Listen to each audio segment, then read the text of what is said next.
अरे वो चालू होने का है। अरे अभी हुआ था। ये वो ब्रिज देखो। नहीं है।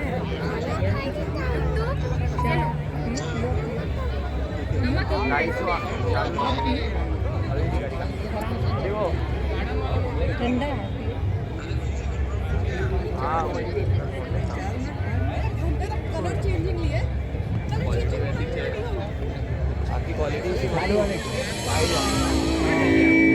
नमो गंगाय मुनयोर्मध्ये वसन्ते सदात्मानश्चिरञ्जीविनं वर्धते। नमो गंगाय मुनयोर्मुनिभ्यश्च नमो गंगाय मुनयोर्मुनिभ्यश्च नमः। ॐ शान्ति शान्ति शान्तिः।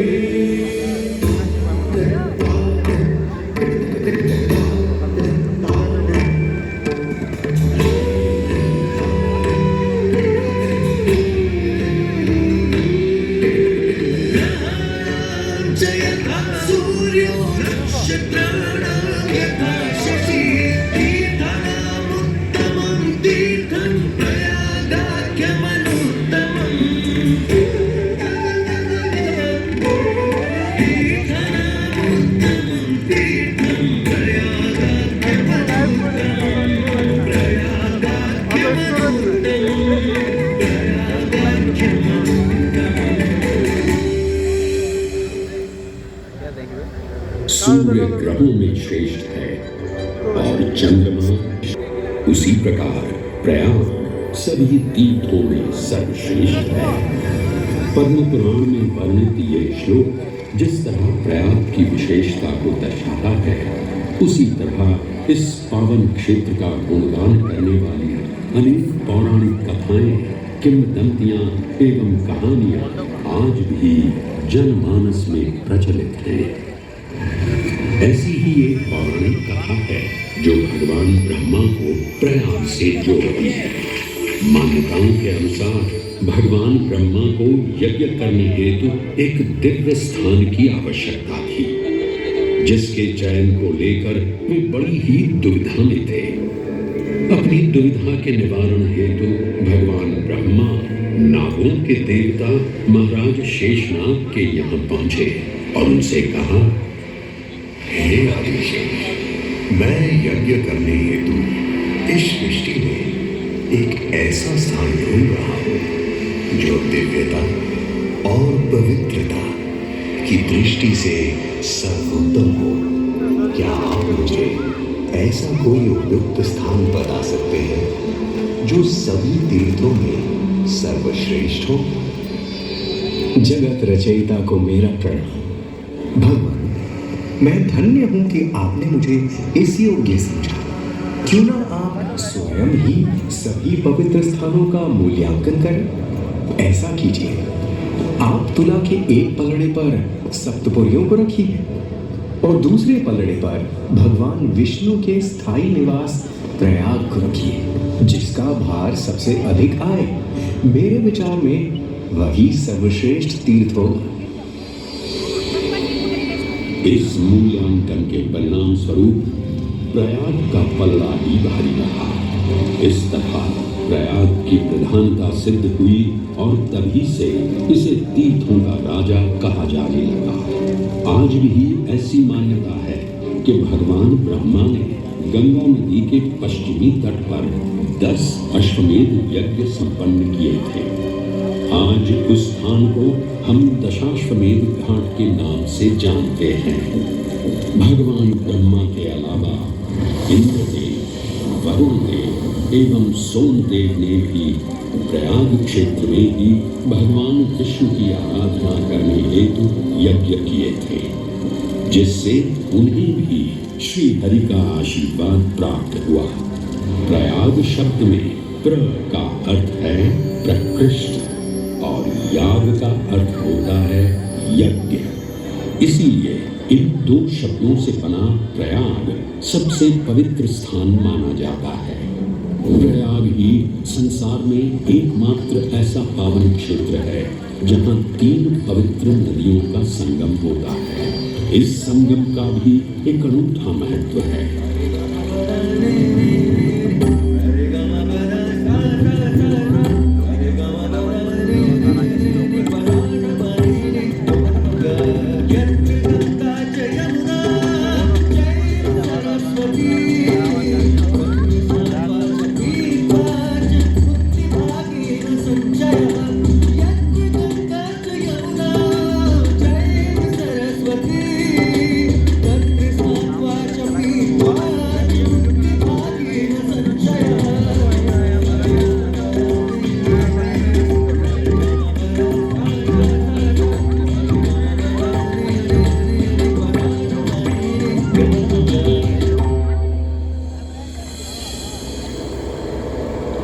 प्रयाग में गंगा, यमुना और सरस्वती जैसी 3 सबसे पवित्र और पूजनीय नदियों का दिव्य संगम होता है। इन नदियों के संगम में स्नान करने एवं संगम का जल ग्रहण करने से मनुष्य मुक्ति का अधिकारी बन जाता है और इसमें किंचित भी संदेह नहीं है। ब्रह्म पुराण में ब्रह्मा जी भी कहते हैं कि प्रयाग में सरस्वती जी अदृश्य रूप में आकर गंगा जी से मिलती हैं। इसलिए इस क्षेत्र को सरस्वती तीर्थ संगम भी कहा गया है। सरस्वती नदी के अदृश्य रूप से मिलने के पीछे भी एक पौराणिक कथा सुनने को मिलती है। ऐसा माना जाता है कि बद्रीनाथ क्षेत्र की गुफाओं में जब वेद व्यास जी भगवान गणेश को महाभारत की कथा सुना रहे थे, तब उस क्षण सरस्वती जी हिम शिखरों से टकराते हुए अपना मार्ग बनाती हुई बड़ी ही तीव्र गति से बह रही थी।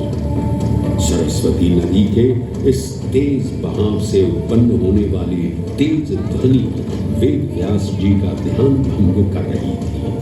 इसलिए महर्षि वेद व्यास जी ने सरस्वती जी से वेग और ध्वनि को कम करने का आग्रह किया, परंतु उनके अनुरोध उपरांत भी जब सरस्वती नदी के वेग एवं ध्वनि में कोई कमी नहीं हुई तो उन्होंने क्रोधित होकर सरस्वती जी को श्राप दे दिया और कहा कि वे अब धरती के भीतर यानी कि पाताल लोक में प्रवाहित होंगी। तब से ये माना जाता है कि हिम शिखरों से उद्गमित हुई सरस्वती नदी उत्तराखंड के माना गांव से आगे अपने अदृश्य रूप में प्रवाहित होती है। आगे चलकर यही अदृश्य रूपी मां सरस्वती प्रयागराज में गंगा एवं यमुना नदी से मिलकर त्रिवेणी संगम को पूर्ण करती है। ये प्रयाग नगरी पवित्रता का उद्गम है, जिसके अंश हमें वेदों एवं पुराणों में भी मिलते हैं, जिनमें वर्णित है सुरों असुरों द्वारा हुआ समुद्र मंथन। अमृत प्राप्ति के लिए सुरों और असुरों ने एकजुट होकर क्षीर सागर का मंथन किया, जिसके संदर्भ में पुराणों में विभिन्न कथाएं देखने को मिलती हैं। उन्हीं कथाओं में एक कथा महर्षि दुर्वासा और इंद्रदेव से संबंधित है।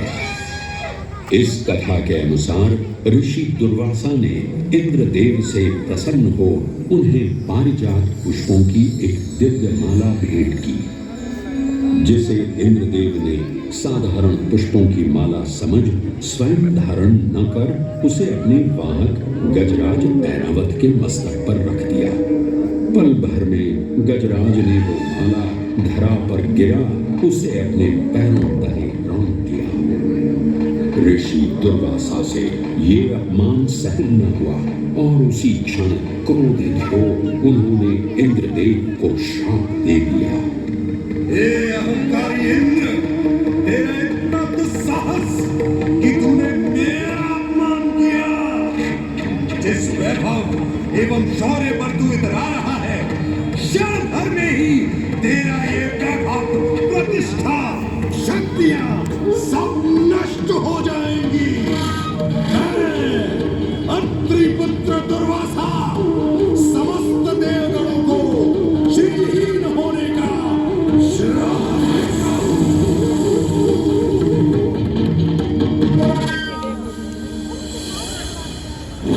इस श्राप के परिणाम स्वरूप स्वर्गलोक से लेकर वैकुंठ धाम तक का सारा वैभव चला गया। जहां स्वर्गलोक में सभी देवता अपना वैभव एवं शक्तियां खो चुके थे, वहीं वैकुंठ धाम में मां लक्ष्मी भी क्षीर सागर की गहराइयों में चली गई।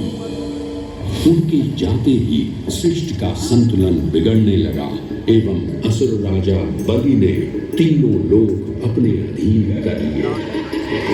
ये सब देखकर सभी देवतागण अपने श्राप के निवारण हेतु भगवान विष्णु की शरण में जा पहुंचे और कहने लगे, हे पालनहार, हे स्वामी, अब आप ही हमें इस श्राप से मुक्त होने का मार्ग बता सकते हैं, अन्यथा हम अपनी शक्तियों से सदैव वंचित ही रहेंगे और युद्ध में कभी भी असुरों का सामना नहीं कर पाएंगे।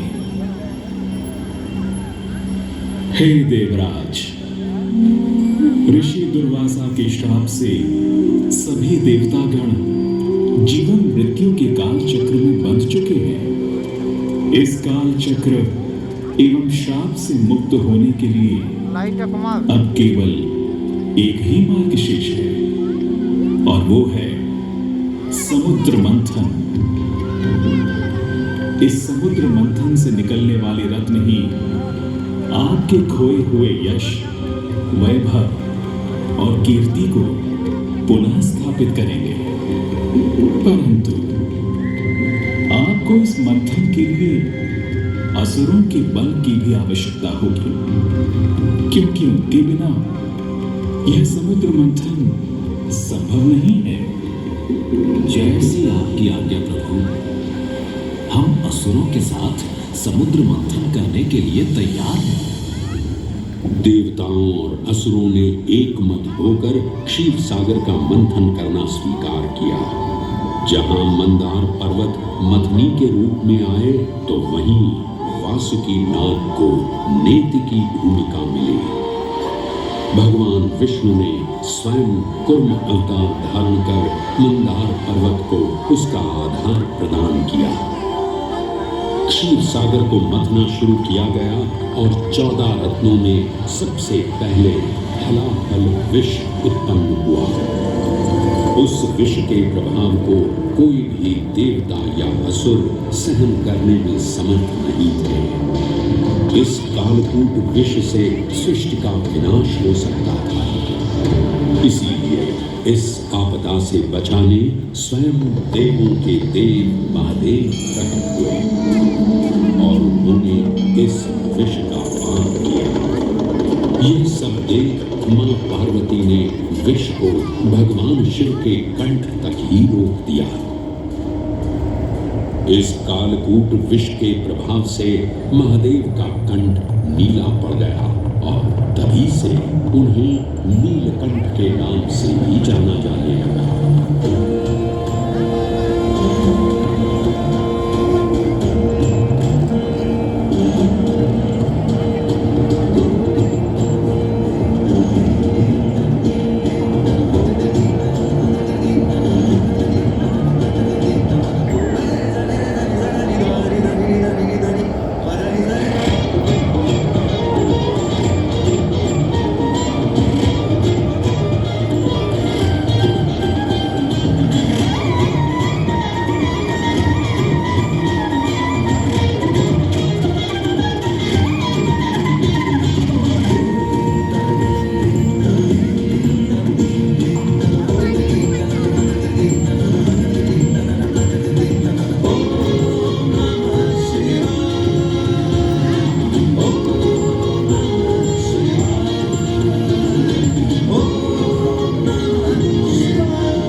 हलाहल के पश्चात समुद्र की गहराइयों से मां लक्ष्मी का आगमन हुआ, जिन्हें भगवान विष्णु ने वर्ण करके अपनी अर्धांगिनी बना लिया। इसके पश्चात समुद्र मंथन से एक एक कर कामधेनु गाय, पारिजात वृक्ष, चंद्र, कल्प वृक्ष, अपार सुंदर अप्सराएं, गंधर्व, शंख, उच्चैःषवा, वारुणी एवं कौस्तुभ मणि जैसे अनेक रत्न उत्पन्न हुए। लेकिन सभी को जिस रत्न की सबसे अधिक प्रतीक्षा थी, उस रत्न का निकलना अभी बाकी था। अंततः आयुर्वेद के देव धन्वंतरी अपने हाथ में अमृत कुंभ लिए प्रकट हुए। अमृत कुंभ पानी की लालसा ने सुरों और असुरों के मध्य एक घमासान युद्ध आरंभ हो गया। इसी युद्ध के दौरान स्वरभानु नाम का एक असुर अमृत कुंभ को अपने अधीन कर पाताल लोक की ओर चल गया। तब अमृत कलश को वापस पाने हेतु देवतागण अपने आराध्य भगवान विष्णु का स्मरण करने लगे। तदोपरांत भगवान विष्णु एक सुंदर अप्सरा मोहिनी का रूप धारण कर पाताल लोक पहुंचे, जिसे देख सभी असुर सम्मोहित होने लगे।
ये सुंदर अप्सरा कौन है?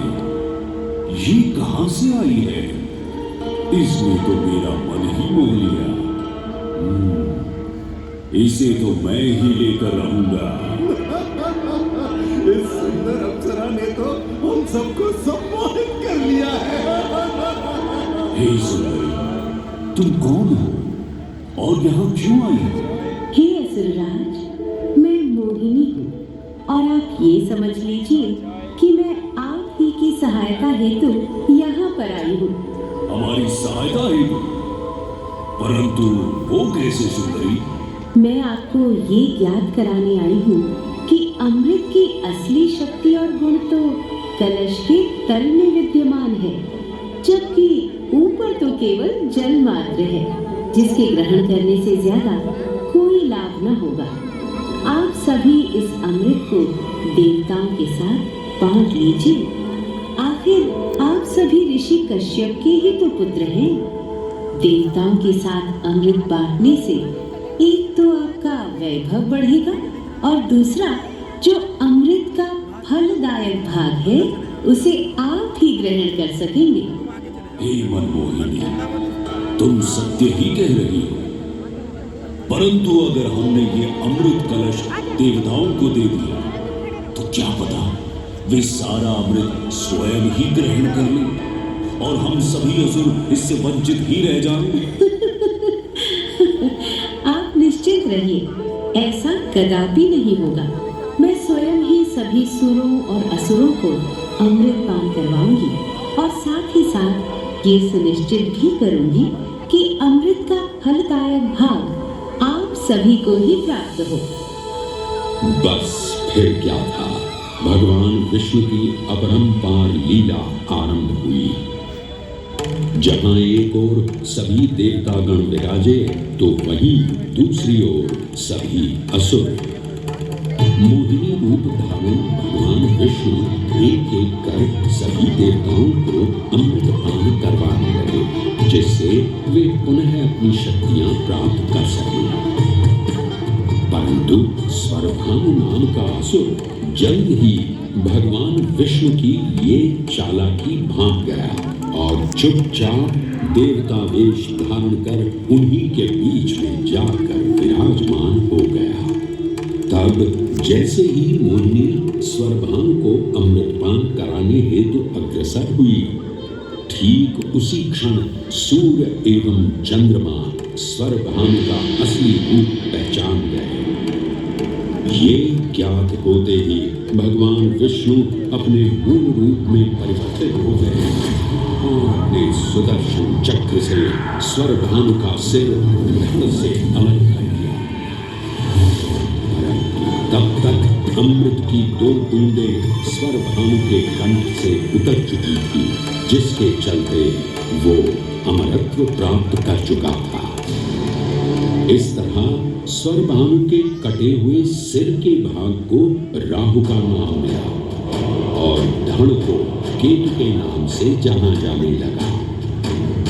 माना जाता है कि प्रतिशोध की ज्वाला में ज्वलित राहु एवं केतु सूर्य एवं चंद्रमा पर ग्रहण लगाते हैं। इस प्रकार सूर्य और चंद्र पर ग्रहण लगना राहु और केतु का प्रतिशोध माना जाता है। भगवान विष्णु की ये लीला देख सभी असुर अचंभित हो उठे। इससे पहले कि वे कोई प्रतिक्रिया दे पाते, भगवान विष्णु के वाहन पक्षीराज गरुड़ ने शीघ्रता से अमृत कलश को उठा लिया और अपने साथ लेकर स्वर्गलोक की ओर उड़ चले। कहते हैं पक्षीराज की इस यात्रा के दौरान पृथ्वी पर 4 जगह अमृत की कुछ बूंदें छलक कर गिर पड़ी थी और इन बूंदों से उन नगरों की नदियों के पानी में अमृत जैसे गुण आ गए थे। वे 4 स्थान हरिद्वार, प्रयाग, उज्जैन एवं नासिक है और यही कारण है कि इन 4 नगरों में कुंभ का पर्व मनाया जाता है। ऐसी ही मान्यता है कि एक दिव्य दिवस एक सांसारिक वर्ष के बराबर होता है और पक्षीराज गरुड़ की यात्रा में 12 दिन लगे थे। इसीलिए हर 12वें वर्ष में कुंभ पर्व मनाया जाता है।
ग्रहों के अनूठे संरेखण से सुनिश्चित होता ये कुंभ महापर्व प्रयाग की भूमि पर उसी नक्षत्र में आयोजित होता है जिस नक्षत्र में यहाँ अमृत की बूंदें गिरी थी।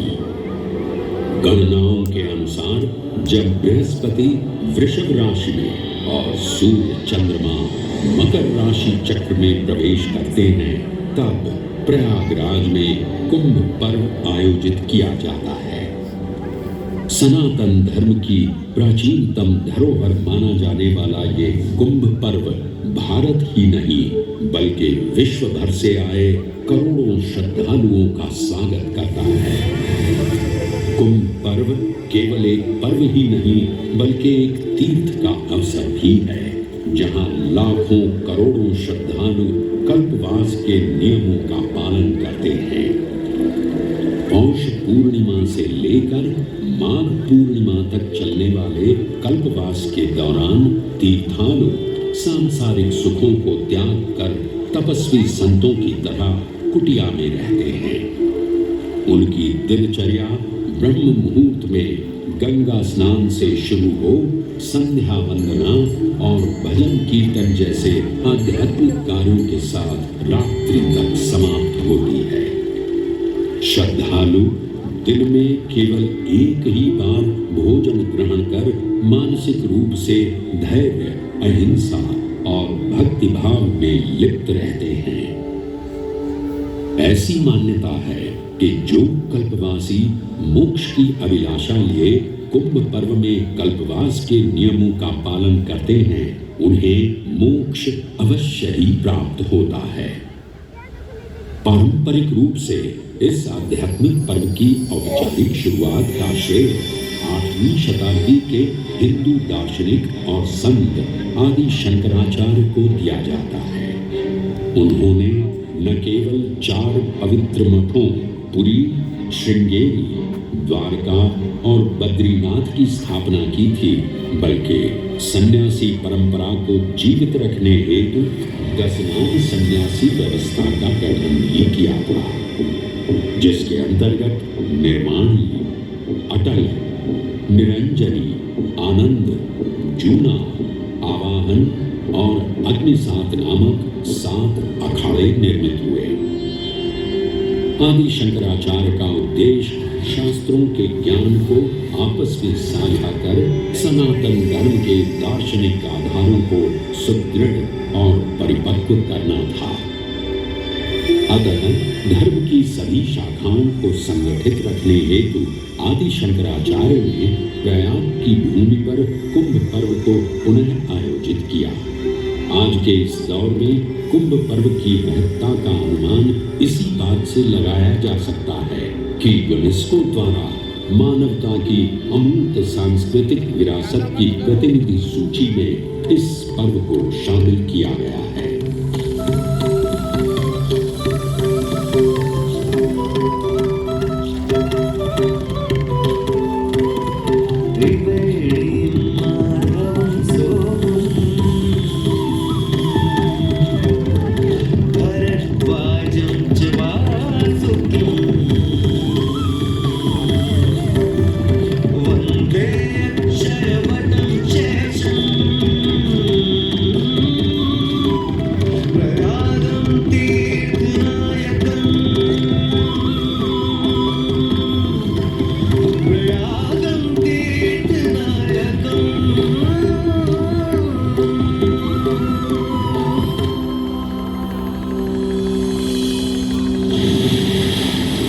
त्रिवेणी, माधव, सोम, भरद्वाज, वासुकी, अक्षयवट और शेषनाग, प्रयाग के इन 7 तीर्थ नायकों की हम वंदना करते हैं, परंतु उक्त 7 तीर्थ नायकों में वेणी माधव का ही प्रमुख स्थान है। त्रिवेणी संगम में स्नान के साथ साथ श्रद्धालु वेणी माधव मंदिर में दर्शन कर भगवान विष्णु का आशीर्वाद भी प्राप्त करते हैं। मान्यताओं के अनुसार वेणी माधव इलाहाबाद किले के परिसर में स्थित पातालपुरी मंदिर में एक पवित्र अक्षयवट वृक्ष के पत्तों पर एक बालक के रूप में विश्राम करते हैं। पौराणिक कथाओं के अनुसार अक्षयवट एक शाश्वत वृक्ष है जो भगवान विष्णु का स्थायी निवास है, जहां से वे सृष्टि का पुनः निर्माण करते हैं। त्रेता युग में भी अक्षयवट वृक्ष का उल्लेख देखने को मिलता है। कहा जाता है कि भगवान श्री राम, माता सीता एवं अनुज लक्ष्मण अपने वनवास काल में इस स्थान पर आए थे।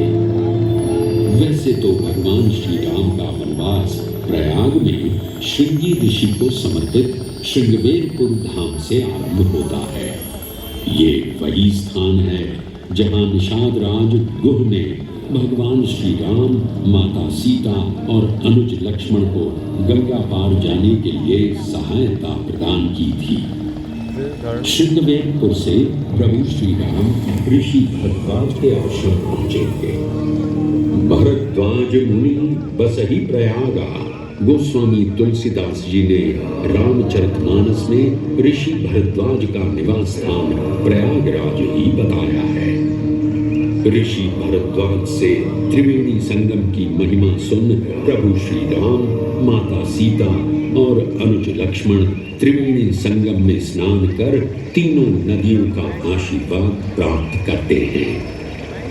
इसी कड़ी में एक प्रचलित कथा के अनुसार संगम तट पर ही माता सीता ने प्रभु श्री राम से महादेव और परम शक्ति मां पार्वती की आराधना करने की अपनी मनोकामना को व्यक्त किया था, जिसके उपरांत प्रभु श्री राम ने यमुना तट पर भगवान भोलेनाथ और मां पार्वती को समर्पित एक मंदिर का निर्माण करवाया था, जिसे आज हम मनकामेश्वर मंदिर के नाम से भी जानते हैं। त्रेता युग में स्वयं प्रभु श्री राम ने माता सीता के साथ इसी मंदिर में भगवान शिव एवं मां पार्वती की पूजा अर्चना कर उनसे आशीर्वाद प्राप्त किया था। महादेव के इस प्राचीन मंदिर से अगर थोड़ा आगे चले तो उन्हीं के अंशावतार पवन पुत्र हनुमान जी का मंदिर भी विद्यमान है।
एक ऐसा अनूठा मंदिर है जहां हनुमान जी लेटे हुए दिखाई देते हैं। प्रचलित कथाओं की माने तो हनुमान जी के आदेशानुसार बाघंबरी बाबा को इस तट पर उत्खनन करते समय हनुमान जी की एक दिव्य मूर्ति प्राप्त हुई थी, जिसके फलस्वरूप आज यहाँ बड़े हनुमान जी का मंदिर विद्यमान है।